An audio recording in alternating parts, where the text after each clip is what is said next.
నమస్తే. వార్తలు ముఖ్యాంశాలు చదువుతున్న జర్నలిస్ట్ కృష్ణ.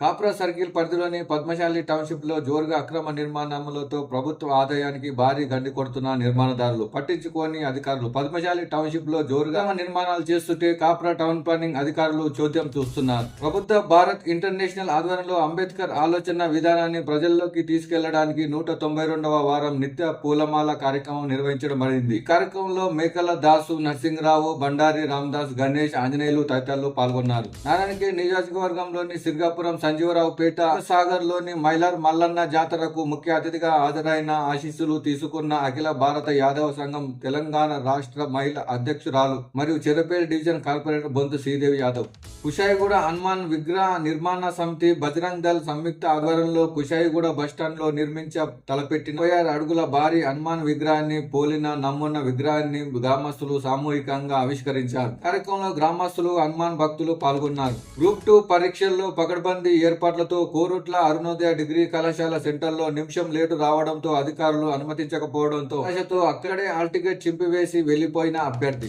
రాష్ట్రంలో మళ్లీ వీఆర్ఓ వ్యవస్థను తీసుకురావాలని రేవంత్ రెడ్డి ప్రభుత్వం నిర్ణయించినట్లు తెలుస్తుంది. రాష్ట్రంలో 3000 మంది వీఆర్ఓలు ఉండగా మరో 8000 మందిని రాత పరీక్ష ఆధారంగా నియమిస్తారని తెలుస్తుంది. 10,990 రెవెన్యూ గ్రామాలకు వీఆర్ఓలను నియమిస్తారని సమాచారం. సెంట్రల్ వేర్ హౌసింగ్ కార్పొరేషన్ లో ఉద్యోగాలు మొత్తం ఖాళీలు 179, 60,000 నుండి 1,80,000 వరకు. దరఖాస్తు చివరి తేదీ జనవరి 12. రైతు కూలీలతో పొంగులేటి సీనన్న అంటే ఓ నమ్మకం, పేద కుటుంబానికి ఓ భరోసా. ఈ సమస్య అయినా అన్నతోనే నేరుగా, విషయం ఎంత పెద్దదైనా చిరునవ్వుతో ముగింపు. అందుకేనేమో సీనన్న అంటే అంత అభిమానం పేద ప్రజలకు. రేవంత్ రెడ్డి సర్కారు బాలయ్య బాబుకు షాక్ ఇవ్వనుంది. తనపై వచ్చే విమర్శలకు రేవంత్ చెక్ పెట్టనున్నారు. జూబ్లీహిల్స్ లోని Hindupuram MLA senior hero Balayya నివాసం సగభాగాన్ని అధికారులు తమ పరం చేసుకోదలిచారు. ఈ మేరకు మార్కింగ్ కూడా వేశారు. కాసు బ్రహ్మానందరెడ్డి పార్కు విస్తరణ పనుల్లో భాగంగా అనేక మంది ప్రముఖుల నివాసాలు తమ భూమిని కోల్పోనున్నారు. సయ్యద్ ముస్తాక్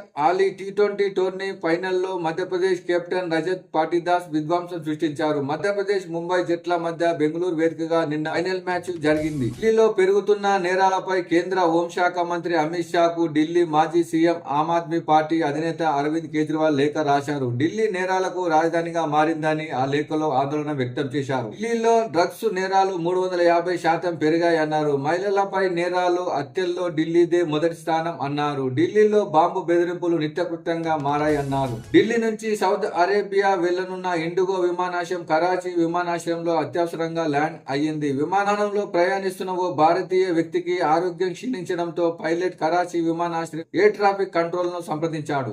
వార్తలు ఇంతటితో సమాప్తం. Thank you.